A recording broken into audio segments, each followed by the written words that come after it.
move away from a model where teachers are so intensely focused.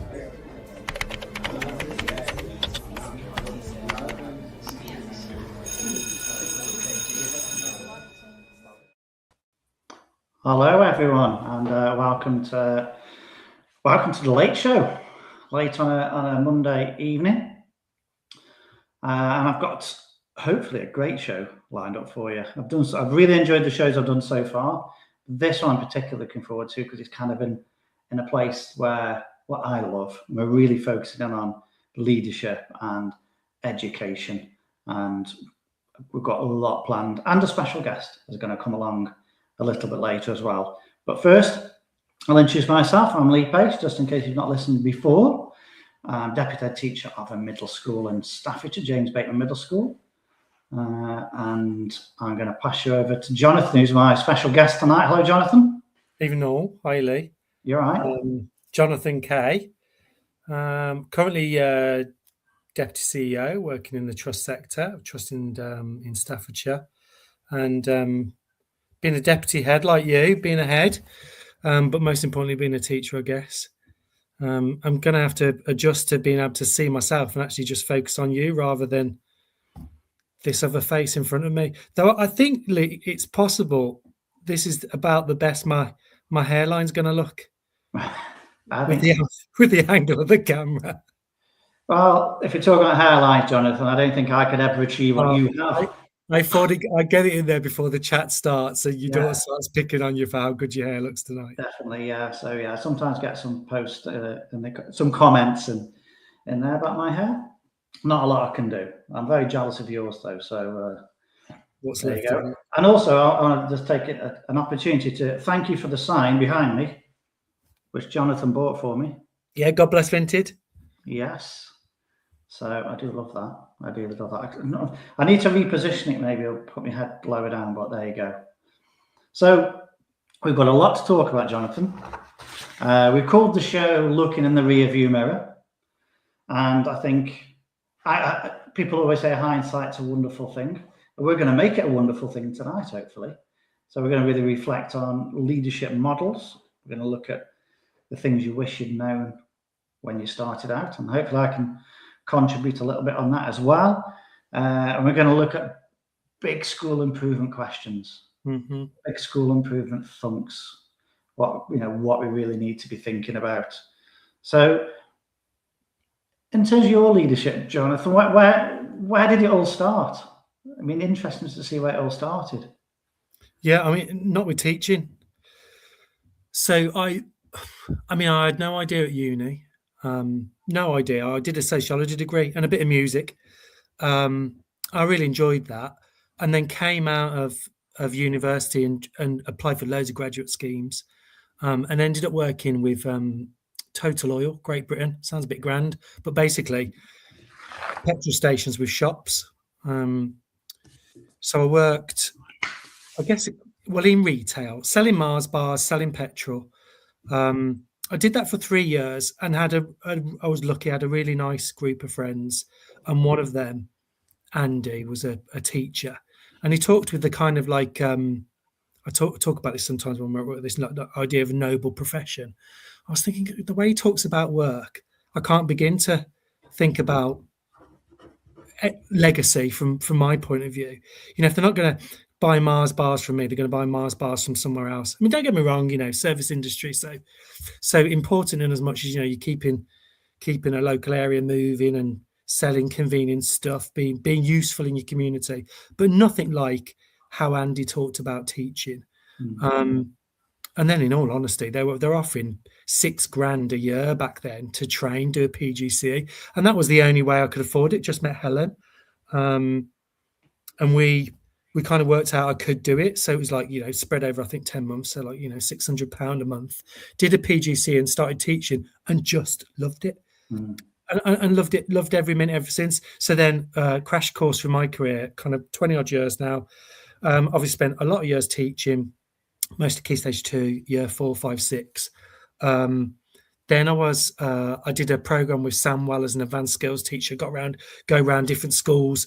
We installed a whiteboard, interactive whiteboard as it was called back then, in every year 5 and 6 classroom in Sandwell. And we went around with a team of brilliant teachers teaching teachers how to use these boards. Then I was a deputy in Sandwell, became a head of a junior school in Tamworth, then a head of the local infant school, then a head of a 2-form entry primary in Coventry. And then I just kind of didn't know what to do. I had kind of like 3 headships. I've been doing a bit of inspection work, so doing some kind of what was a AI then additional inspector. And me and Helen were up in Matlock Bath, and we found this house that we loved. I'm saying now, the B&B, and a proper white elephant. No one wanted to buy it. It was kitted out like with locks on every door, every room's en suite. Proper traditional B&B, and had been for 40 years. So we somehow bought it, and we love it. And it's our kind of like our thing. We're always renovating it or doing something to it.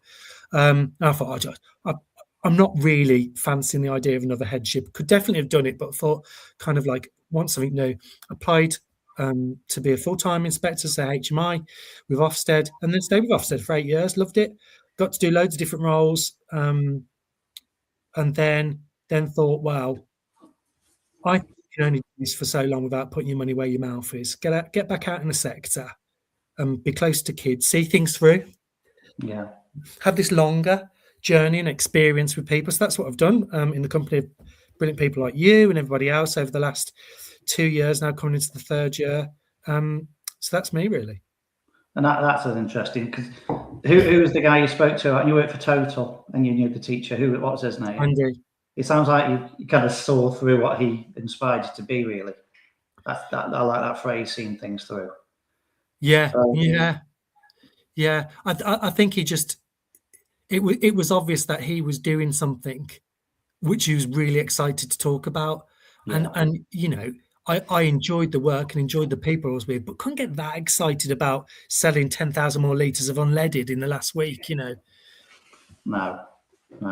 So given all that experience, then you're going to bring six ideas, 6 big ideas with you, based on that feeling of looking in the rearview mirror. I've even done. I've got like cutouts. I'm going to shuffle them, because I did have a hierarchy when we did this, and then I thought, no, I'm not sure there is a hierarchy, and some of them are really recent. Some of them have been around for ages. I think I'm going to start with this one. So, think, don't speak. Yeah. Yes. So I haven't got it anymore because I don't really kind of work at home in that way. But I used to have this big caricature of a very well-known international leader on my wall, and people are like, "Oh, you got that there?" Wow, it's think, don't speak. I mean, I kind of this would have got me out of a lot of trouble in my first headship. Yeah. And I think coupled with that is the idea that it took me a very long time to realize in a conversation, I'm not brilliant at it now. Plenty of people tell you this, that the purpose of a conversation isn't to wait to get your bit in. It's to respond to what you've heard. Yeah. And I think we spoke at this point the other day, didn't we? And I was always listen as well. Yeah. That's not always easy when you've got something to say. Yeah. It seems completely obvious. Yeah. The example I gave the other day is when I first became a deputy head. I don't think what I said was terrible, but it was just the timing was bad. I didn't really think about the timing, perhaps lack of experience. And I got up in front of the audience as it was the teachers, the staff, the teaching assistant, and the governors at a school that I was at. That I was leading through some considerable change. And I'm trying to think of the phrase now. I can almost see myself saying it, and it's not a terrible thing to say, but I said, what did I say? I said, this is a consultation, not a negotiation. Yeah. Things will change. And I thought, and they were all quite fearful because the head was new and I was new, and it's just, I didn't think say that. I did. Yeah, why did they say that? Because that got the backs up. Yeah.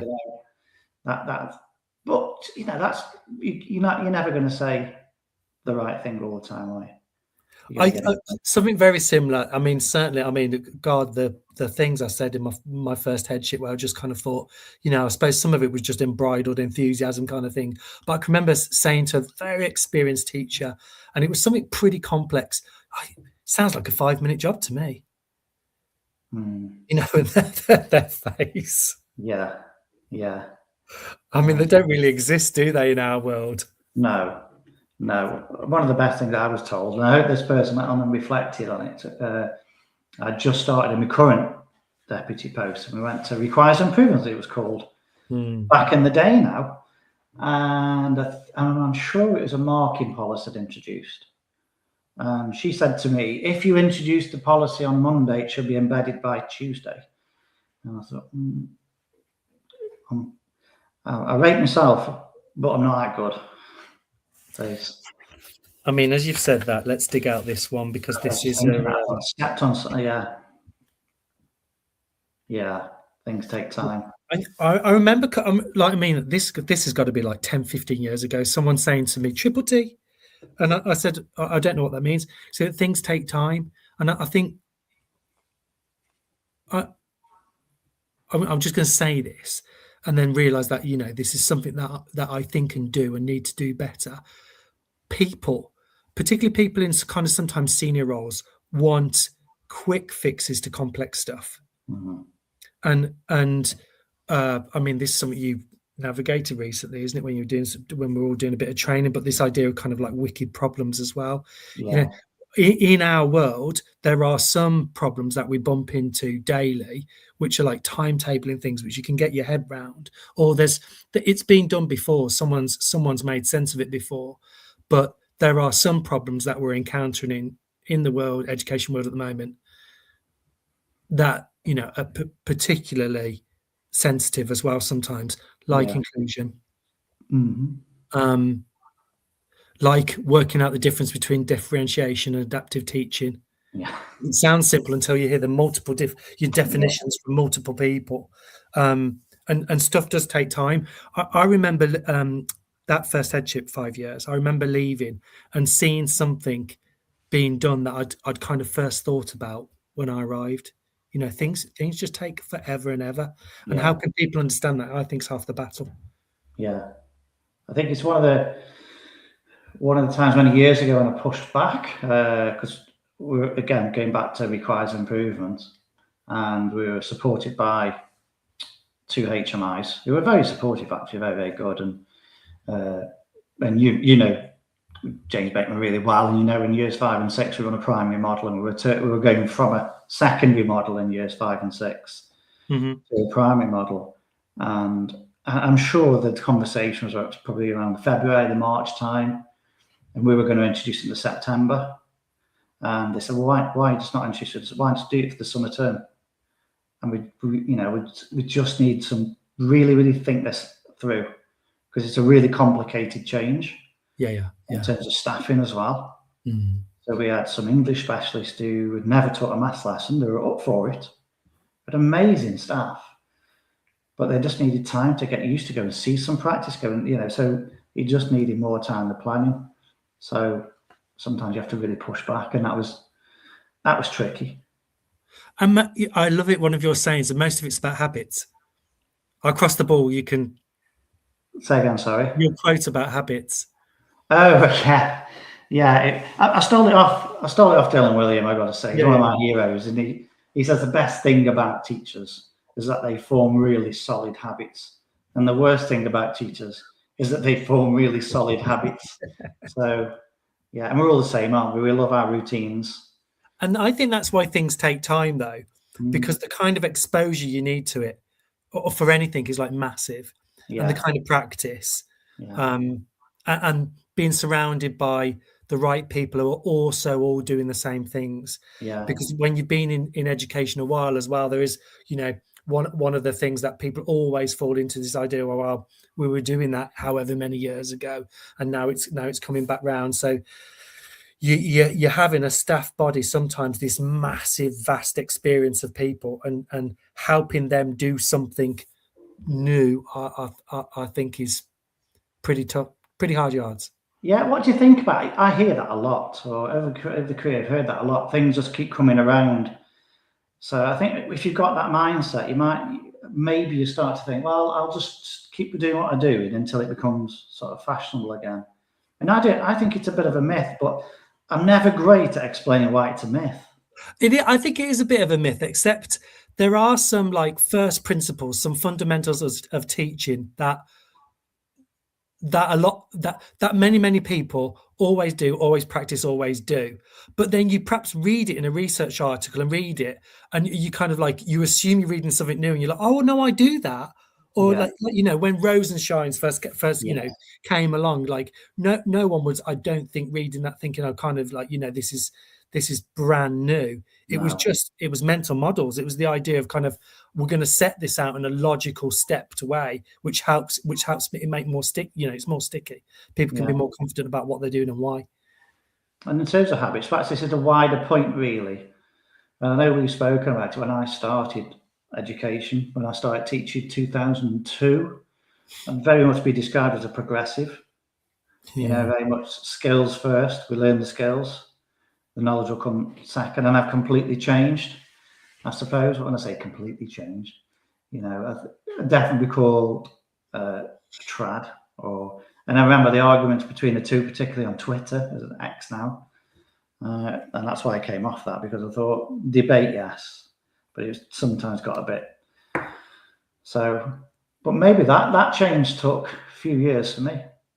Yeah, You know, totally. I dug deep on that. I dug deep on that. Going back to the first time as a deputy, I really dug deep on that style of curriculum, that it was a skills-based curriculum. Yeah. And that's, I think one of the uphill battles of that was trying to eke out the evidence for it. My realization of that is like, I'm happy to admit, it's like fairly new in the grand scheme of things. But then equally, I love being challenged around that thinking, because you know, I said the other day, you know, I was reading something from John Hutchinson, and he was saying there are many things that kind of he's hearing from, if you like, people with a traditional ideology are now thinking, oh gosh, the people who perhaps have a progressive ideology were kind of like, oh, they have something there. And I think that's really true around the importance of a broad and rich curriculum. Yeah. Like it not, you know, it being more than subjects, it being about personal development. That said, you know, knowledge precedes skills. And you know, we couldn't have this conversation if we didn't have some kind of, you know, long-term memory around the importance of knowledge, you know, cognitive science. Right, should I pull up another one? Here we go. Go on, man. Subtract. Yeah. And this came from Adam Boxer. So the idea of kind of like, and that was a pretty recent blog, really. But if you're going to do something, what are you not going to do? Yeah. Because we can't fit everything in. But then I guess more widely, subtract just being this kind of like pretty decent thought that you can only do so many things. You know, if everything's a priority, nothing's a priority. So you got to settle on something or a few things and do them really well. Something that we're debating with some very close people at the moment, and just trying to work out, well, what do we prioritize? What, you know, what matters most? Yeah, like I think your school improvement. They're whoppers, aren't they? What, 50 pages? Yes. Yeah. I did a post, I think it was a couple of weeks ago on LinkedIn, and just talked about, you know, the most effective teachers I see have sort of a menu of ideas that they master. And over time, they might introduce new things. It's not that they're just doing the same thing all the time, but they don't try and do too many things. They just do a small amount of things really well. Yeah. This is actual truth once, and I still think I've got the PowerPoint. It was like a Twilight, God, a long time ago now. And it's 108 plenary ideas. And I thought, I don't want 108. You know, how am I going to master 108 things and do them well and make them really purposeful and make them really helpful?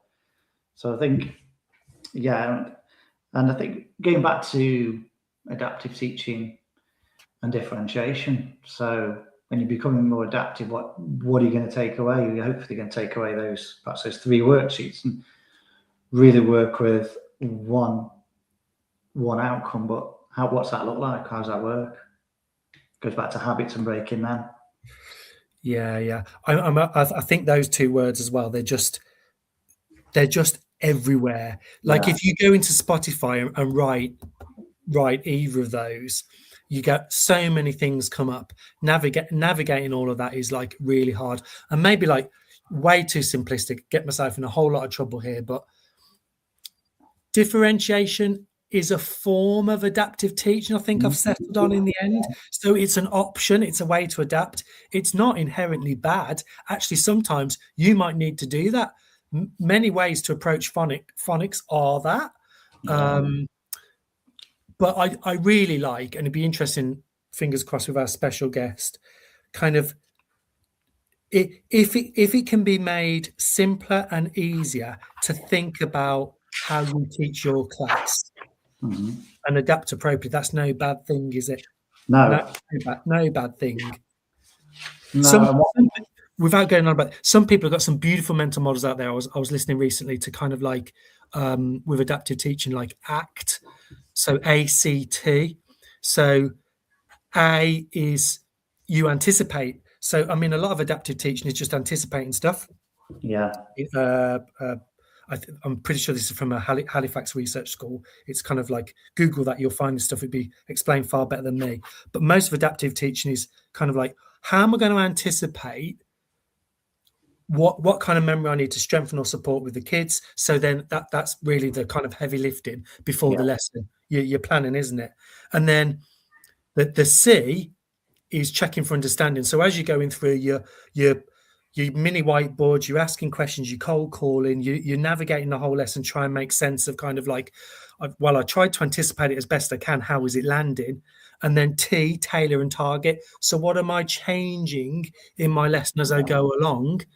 You know, the real essence, I guess, of adaptive teaching, the reactive stuff, so that the lesson is as memorable as possible. People are thinking about the right things.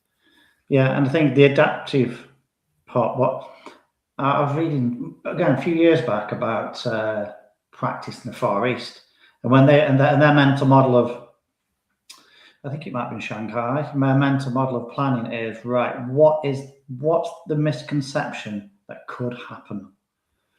What might be the misconception? Nice. Build a plan around that. And I thought that's, again, really, I imagine, easier for secondary teachers or specialist teachers who really know that subject inside out and have taught for many, many years. Probably trickier for primary. Having spent 10, 12 years in each camp, you know. Yeah. But I know as a maths teacher, you know, I predominantly teach maths. That's kind of like my start. For adaptive practice, what might the misconception be? And in some subjects, almost that is the bulk of that A of ACT. Yes. You anticipating. And of course, like, you know, your science, geography, those kind of disciplines, we've navigated most of the misconceptions. You can buy whole books that kind of talk you through those. Yeah. I was just thinking before I came on with you, I was reading something on, it was from Steve Wren. Steve puts some really interesting stuff out there, and he kind of Steve was talking about kind of like the demise of the deep dive, and it does make me wonder there about kind of that amazing investment we did in curriculum thinking and what we owe it to ourselves to like keep that alive. Yeah, most definitely we do. And I know, like you say, you mentioned science there as well. I know our science leader always talks about misconceptions and how he overcomes them. Yeah. Because science is full of them, isn't it? So as is maths. Right. So what's the next one? Yes. We've talked about a lot of products, haven't we, already? I mean, like a million times better. Like, why would you do it any other way? And countless times in my career as a teacher, as a head, I've done it. I've kind of like got into my head this really brilliant idea about something we should do, presented it, and then somehow expected that everybody's like going to get on the bus and love it. And of course, because they weren't part of it, why would you? I think that's been the most exciting part of kind of the last 2 years. working with such a large group of amazing head teachers and then building ideas with those people. Yeah. But you need a process for that, don't you? Rather than yeah. And we have been bombarded with products over the years, haven't we? Yeah. EEF's done a lot for that, hasn't it? Deliberately thinking about how you work through a process. Yes. I think when I'm thinking about process, I'm thinking mostly get people together, have a really meaningful conversation about where you're going, and as much as possible keep them involved. And God knows, I mean, I've slipped up plenty of times in the last 2 years as well. I can think we were on holiday and a blog landed from Claire Seeley about adaptive teaching. I thought that's it, and of course a brilliant blog all the same, but kind of like, you know, making a poster out of adaptive teaching and around memory and thinking it's going to stick, it just isn't going to happen. No. People need just really long conversations and practice around that. Yeah, I think so. I remember going back to Rosenshines, which is a product, you could argue, and you introduce it and you sort of go through all the principles, whether it's 17 or 10 or wherever many, because often people join ones together, 17 is a lot, and you kind of go through them all and set your staff off and fingers crossed, and it doesn't work, and you go around the classroom and think, no, that's not what I said. You know, it's because they've not had those conversations, they've not been involved, they've not taken part in that change as well. And there's no platform on which for that to build as well. There's no forum for them to talk, to debate, and bring their expertise. Yeah, absolutely. Which is my big thing at the moment. I'm really trying to bring the staff together on the pedagogy model that's our trust have introduced. Yeah. But it needs constant revisiting, talking about, improvement, feedback, practice, forming really good habits until we ask them to do something different. You know, I've got on about it, but I love when we've done all the pedagogy stuff. I love your muddy paths. So, like, for anyone listening who's not heard this, I'd never heard it. At least said it in a meeting. I was like, "Gosh, that's good." So, Stole from Bill and William, I have to say, because I interviewed him for my MBA. So, Shoulders of Giants. So we were talking about pedagogy, weren't we? And we'd spent quite some time developing this model and thinking about it. The genesis of that coming from brilliant Alex Bedford as well. And as we developed this model, we were thinking about the extent to which locally schools have got agency. You know, how much do they mold and shape the ideas within it as they go? And you said, well, it can happen quite a bit, but freedom within a framework. And you talked about, and like, do you want to do it? Because you say it better. I've got to remember it now. So it's kind of like, I think I said, imagine our pedagogy model has 6 components. You imagine those components are 6 buildings, 6 houses. Yeah. And they are the components of that lesson. But they have to work together. So you have to go from one house to the other house, to another house, to another house. You know, one house is called modeling, one house is called attempt, one house is called connect. And so there's lots and lots of different ones. But actually you have to choose the path. So don't create the path between the houses. Let people tread them first. And it's a bit like when you're out on a walk and people have created a shortcut. So you might have a path that meets at a right angle and someone's created another path that comes across as 45 degrees as a shortcut. So it's having the most efficient way, the path of least resistance. And imagine that those big houses are made in fields, it creates the muddy path. And some architects deliberately build in this way. So they'll construct a small community, but we'll deal with some of the infrastructure at a later point. Like they won't tarmac in all the paths. They'll work out where people naturally move between buildings and then build the paths from there. Yeah. And we've talked a lot in our school about how almost the paths in science are very different to the paths in English, are very different to the paths in maths. You know, there's some routines that would work for all of them, but there's lots and lots of differentiation, in between them all. It's almost like there's different estates. They've got same houses, but it's different estates. if you Google it as well, you get these amazing pictures come up where you can literally see all these different buildings in small communities and all the different paths that people make. Yeah. We're so deep in conversation, I do need to just do a couple of readouts, if that's okay, Jonathan, just from our sponsors that make these conversations happen. So we'll start with Hachette Learning. And this show is brought to you in partnership with Hachette Learning, publishers of professional development books and resources that support great teaching and learning in schools around the world. Level up your professional development today and visit www.hachetlearning.com to explore the full range of titles. We're also sponsored by AQA. AQA know teachers are the real experts in the classroom. That's why they work closely with teachers like you, combining your insight with their assessment expertise to create resources, tools, training and guidance that genuinely make a difference. They're the UK's most chosen assessment organisation, so chances are you already know their work. And as we head into exam season, which is very close, AQA are focused on helping teachers feel supported and ready. If you want to find out more and how they're working with teachers just like you, head to their website to find out more. Thank you to those two sponsors. Else it wouldn't be happening. You're such a naturally pace. I would never remember all this stuff. I'll be sacked. I know, but it just gets so deep into the conversation, but that's what we're like. Right, next. Challenge, build, trust. Mm-hmm. Yeah, I mean, I haven't, I'll hold up all these things, and I mean, God, I think possibly the only person watching might be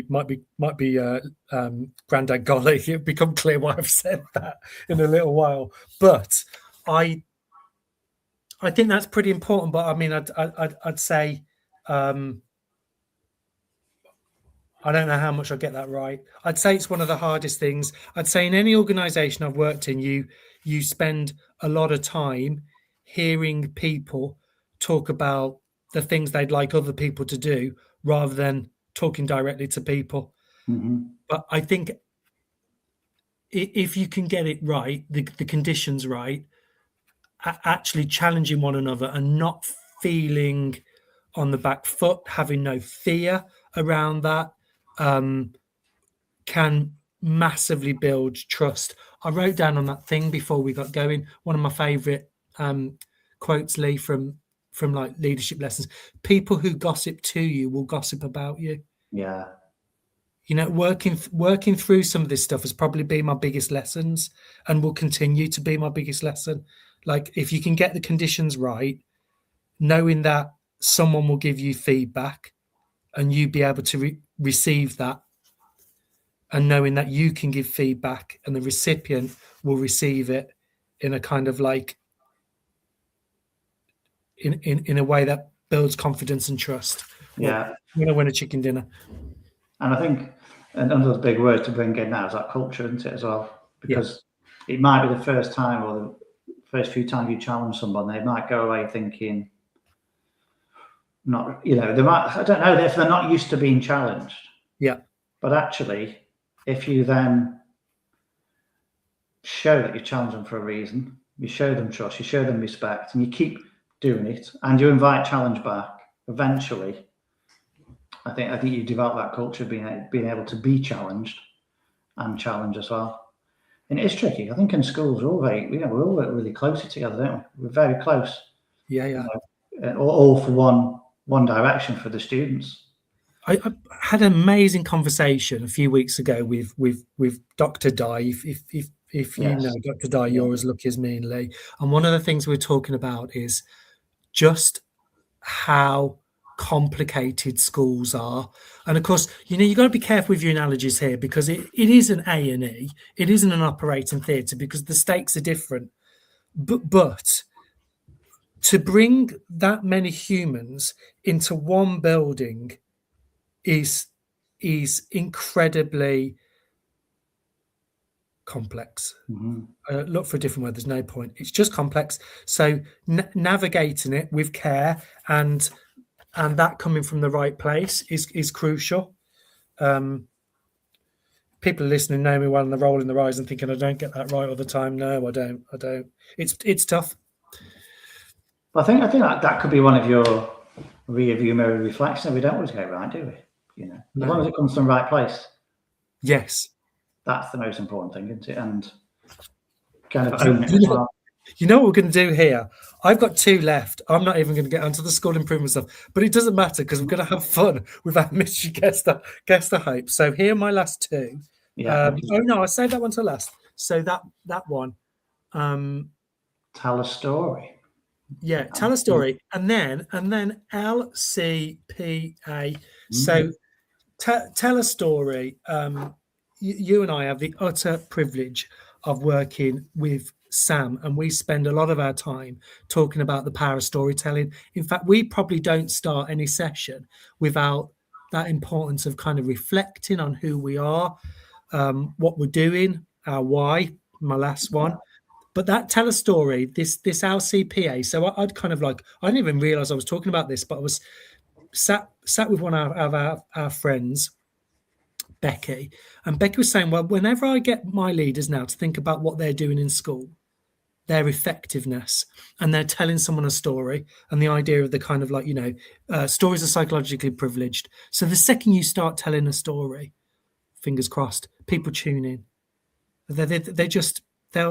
They want to listen because it's where it's coming from. It goes back to our ancestors.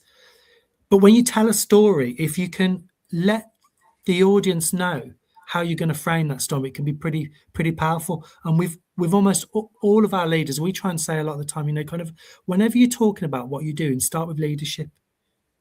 If you're setting out your impact, say how leadership is arriving at that impact. And then if the conversation's right, talk about curriculum, pedagogy, and assessment, and work through those 4. I think that's one of probably the most useful mental models we're regularly using with people to help them organise the story they tell about the impact they have. I like that. It starts with leadership, doesn't it? That's the thing. Everything. Yeah.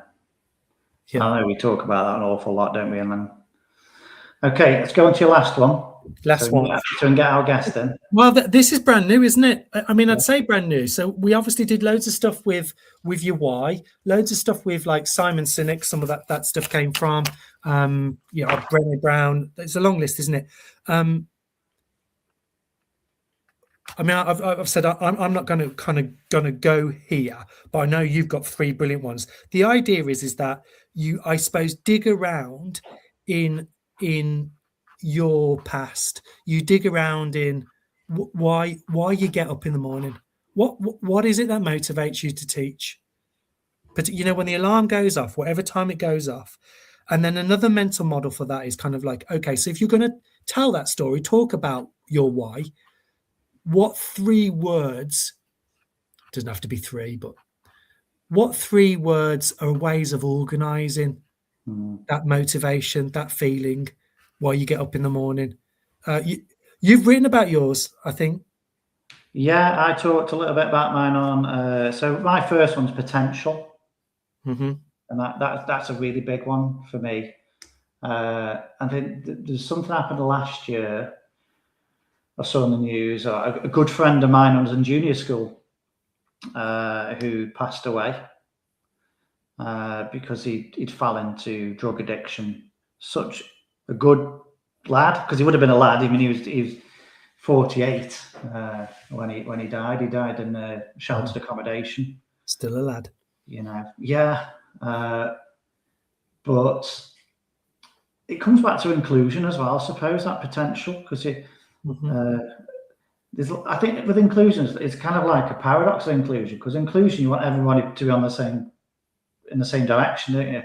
Everybody to feel included, but also accepting that everyone's different on that journey as well. And I don't think he really felt included in society, really. So I think that led to his downfall as well. I think I've reflected on my dad, who was a highly intellectual man. Yeah. Who massive potential, super brain, and fell into addiction, and sadly, alcoholism took him. So that's and you said you really delve into your past, don't you? Yeah, you do. And I think schools are filled with these little people full of potential. Yeah. And I do say that I don't want students to achieve their potential. They need to go way past that. It's a very idealistic way of thinking, incredibly idealistic, but I hold on to that. No, as a number one, I love it. Yeah. So, and I always reflect on a girl that I had in my class, 2005, who sadly passed away. You know, what did the world hold for her if that had not happened? And you kind of think, you know, it really, really makes you think about the potential. So that's always my first one. It's a big one. And the second one's belonging. And I've been talking about belonging long before everybody else is talking about belonging. I'm claiming this one. Yeah, fair enough. Yeah, I'm claiming this one. And I think because, particularly in teaching, I think from my perspective, it's quite this is quite self-indulgent as well, isn't it? But you've got to have a driver that's really inside you, haven't you? Yeah, it needs to be. I think you're forgiven. It has to be. I think when you feel like you belong somewhere, you'll know you're part of steering that ship as well. So it's important. Really, really important. And, you know, I know my current role, I know my current lifestyle. I feel like I belong. I'm doing it for the right reasons. It's where I should be. And another one is why I'm here tonight, I suppose, is sharing. I love to share. Yeah. Well, I'd be a rubbish businessman because I'd just give it all away. all my thoughts, you know. I don't think I could ever go on the speaking circuit or anything because I'd just be telling everybody anyway, you know, this is what I think. And then my LinkedIn stuff, you know, I just like to tell people what I'm thinking. I like to share the thinking. But I think deep within that, and I've got it written down as a bullet point underneath, is influence. It's important to me to influence people. And I've not quite worked out why, though. There's a why to me why. People change people. Yeah, people do change people. So those are lovely three. I mean, I just think it's a lovely story as well. Yeah, and I've got going back to the young girl Jade. I'm sure her parents wouldn't mind me saying what her name was. We did some fundraising for her, and we sent her to Disneyland, and she went to Legoland as well. And when she went to Legoland, she bought me a keyring of is it not a TIE fighter, a stormtrooper. I'm not a Star Wars fan. I never told her that though. So she bought me a little stormtrooper Lego figure, and that's still on my keys. Now it's only got one arm and no legs, but it's still on my keys now. So it's a nice reminder of why I do what I do. So yeah, and there's the podcast, isn't it? It's a 15-minute section of a podcast, a Simon Sinek and a high performance podcast. I encourage anyone to dig that out. Brilliant podcast series as well. Yeah. So with that, we better get our guest on. I know. I'm excited about what we planned, haven't we? So don't worry about that. I'll just do one more little shout out, then I've got a couple to later. So Teachers Talk Connect. Teachers Talk Connect is back. Annual CPD and networking extravaganza. That's how I described it earlier, wasn't it? Extravaganza. Join the TTR team on Saturday, the 14th of March, this Saturday coming, in Manchester. Tickets are free. What are you waiting for? Head over to ttradio.org/connect26. And I'll be there. If somebody really wants to meet me, then I will be there. I'm not speaking.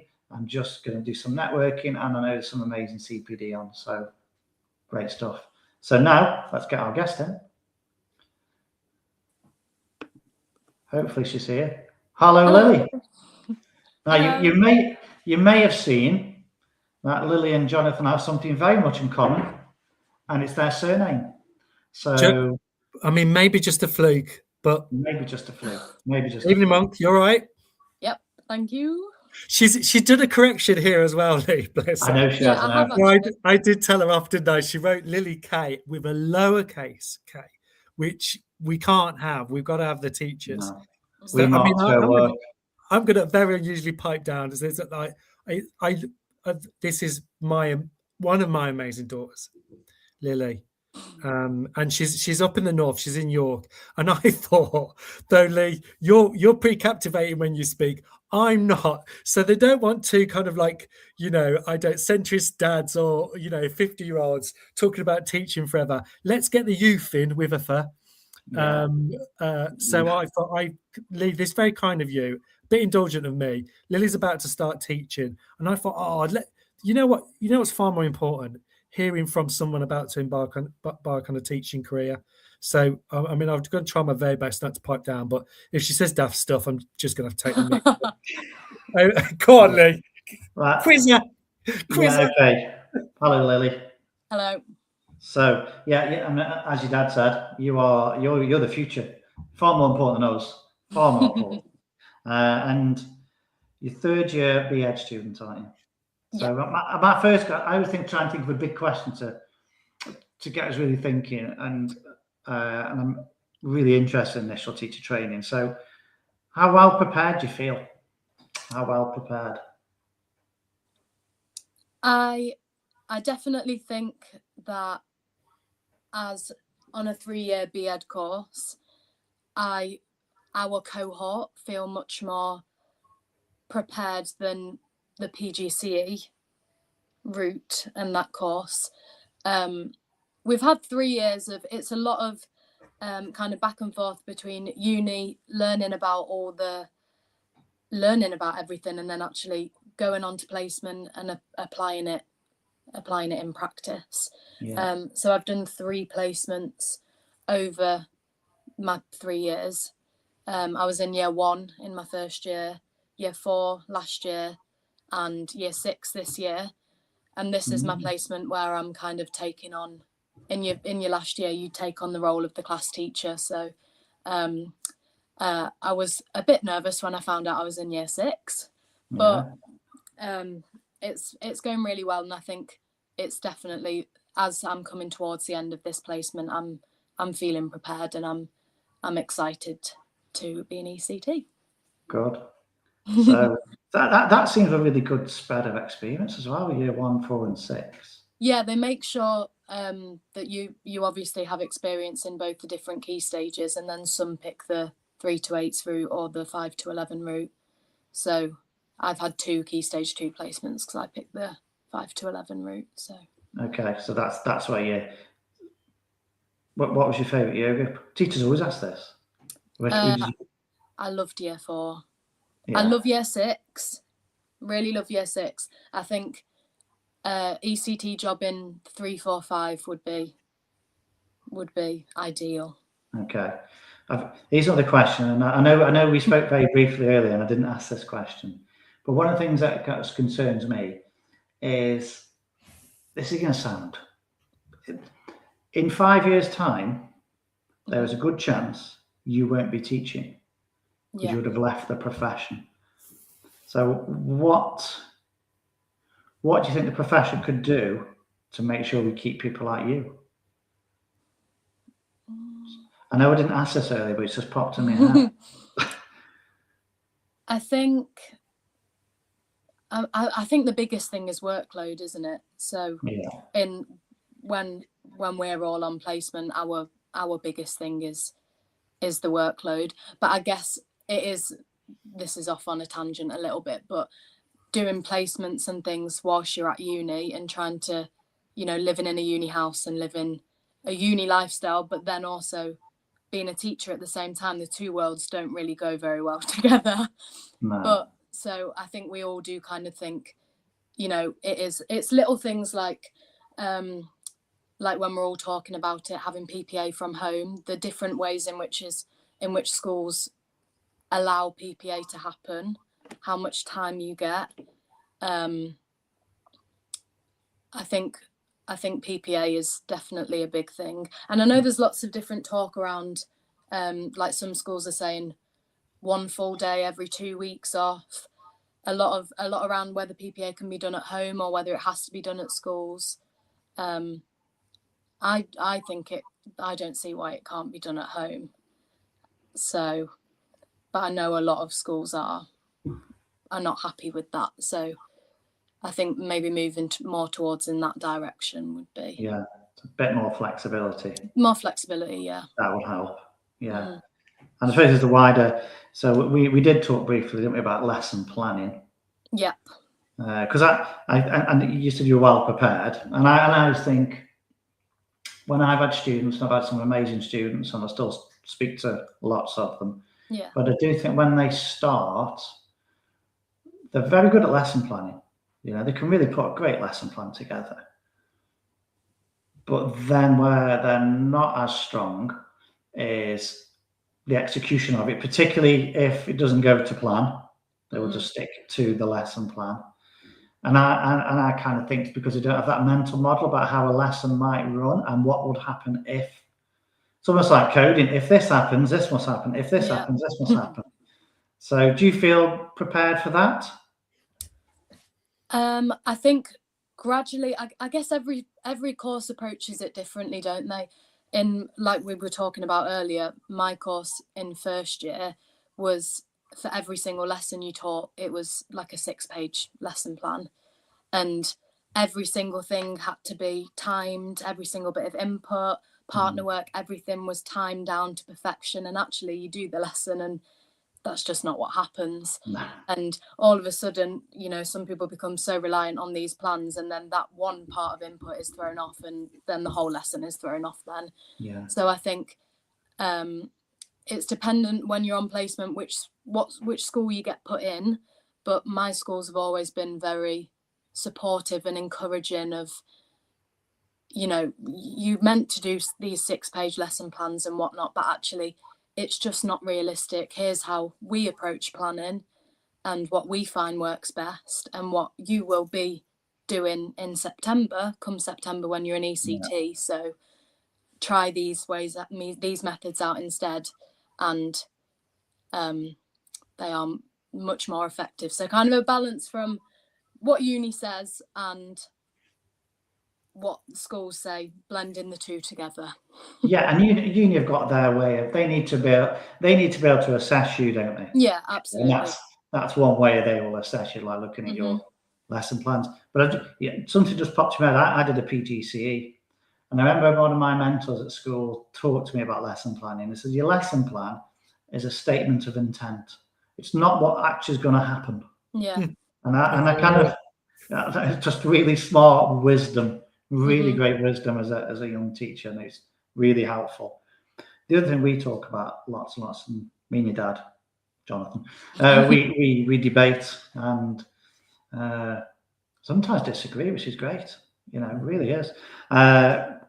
Research informed practice. So where's the university stand with that? Do you have lectures on it, direction on it?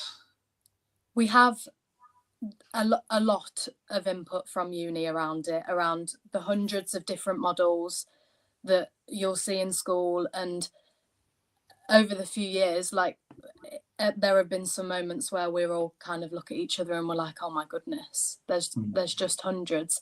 And then you go into school and see the theory being applied to practice, and it's very different seeing it practically implemented as opposed to when uni talk about it in lectures and seeing that actually a lot of what they talk about and what you're taught kind of just happens naturally.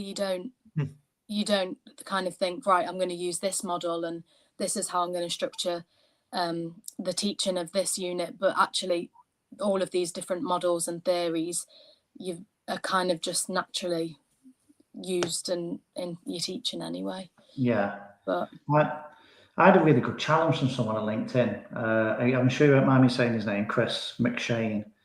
And he talked about education's relationship with research. And he described it as immature. And he didn't mean as in baby. That's not what he meant. I think he meant as in it's relatively new still, if you compared it with medicine, for example. So we still got so much to learn. So when it really is, well, we will talk about the best bet. It's a purposeful gamble, really, and well, as long as it's evidence informed and research, I think, yeah. So you're going to be an ECT. What would you want from your mentor? Have you thought about this? Well, I think we've all had. My whole cohort has had our fair share of mentors, and I've definitely always been lucky with my mentors. I think it's really lovely when you feel a strength in your teaching or areas you'd like to develop on, and the strengths are picked up by your mentors, and it's acknowledged. That's really nice when something you feel is working well can be seen by other people. And there's talk about that. I think that's really nice, but also just really open conversations about ways to improve, and improving isn't, they're not seen as your weaknesses. Your ways in which you can develop are seen as, you know, just like target areas and things you can work on, as opposed to, it's just, I think it's the meetings you have with your mentors, it's just all about the way things are phrased. When things like targets and areas to develop are phrased as just, that's a positive. It's a positive, having looking forwards and looking at even more ways that you can improve as a teacher. Yeah, it says, and I've been a mentor. I had some really powerful feedback from one of my teachers once, Tom, he moved on last year, so he's been in his new job for a year. But he was I think it would have been called NQT because he's been teaching about 6 years now. So I kind of changed over around that time, didn't it? And he said to me, and we talk quite a lot tonight about feedback. He says, "You don't give much praise, do you, Lee?" And it put me back, and I thought, he's right. Actually, he's right. And you know, I wasn't recognizing the great stuff he was doing. We were too focused on, you know, we really support him, and you know, everything was phrased positively. Yeah. But you know, did I acknowledge the good things? I kind of just expect it to happen. I kind of, so I think it's mentors, the way it's written, the way mentors have to observe you and have to report what they've seen and what you're doing. It is definitely more so targeted towards where are your weaknesses, as opposed to, I think I have a weekly meeting with my mentor, and it's there's a little box for your strengths, and then the whole of the rest of the report is your weaknesses and areas to develop. That's like the feedback when you come home. Yeah. Yeah. No, you need to really pull out the strengths, don't you? So you can go away with something, because how much can you really work on at a time? We talked earlier, Jonathan, things take time. Things take time, and you know, I've been in the classroom 24 years now. I'm still working on things, and that's what I love about it. I love that I'm still working on things. I'm trying to get better. I recognise my reason now when it doesn't go right and it's rubbish. But you'd hope that, wouldn't you, after with so much experience? But thank you for that insight, Lily, and thank you for being persuaded, I'm sure, by Jonathan to come on, because actually this is late on a school night as well for her, Mr. Pace. You know, I bet she's probably wearing a pajama bottoms. She'll be ready.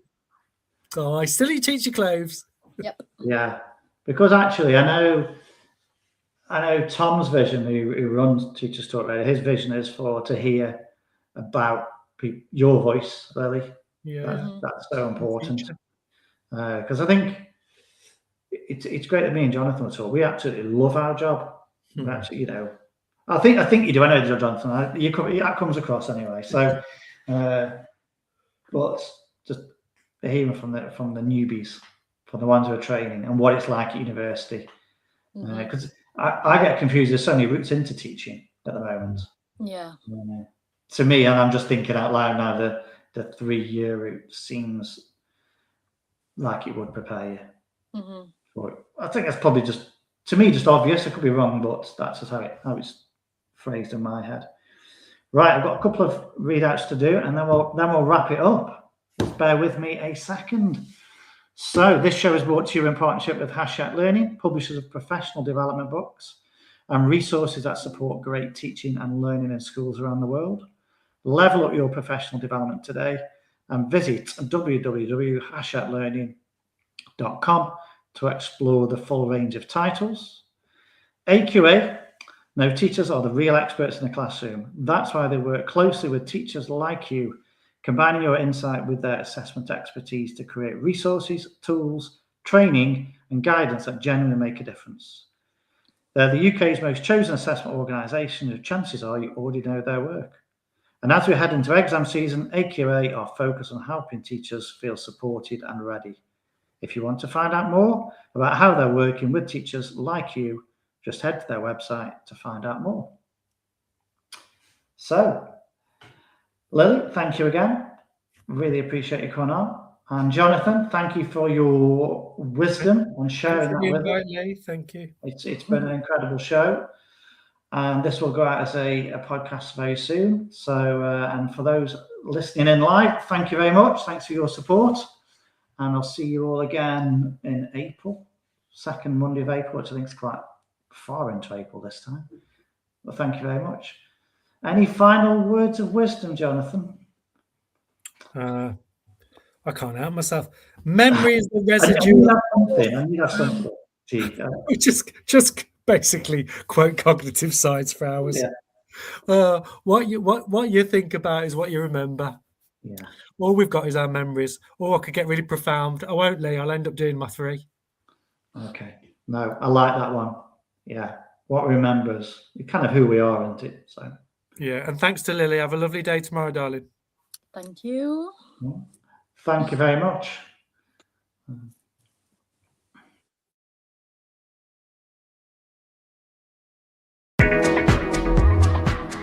Thanks for watching live or listening back to this show from Teachers Talk Radio.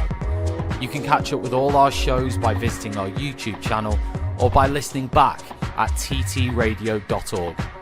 Don't forget to like and subscribe to enjoy more live education conversation from TTR. We hope you enjoy this show.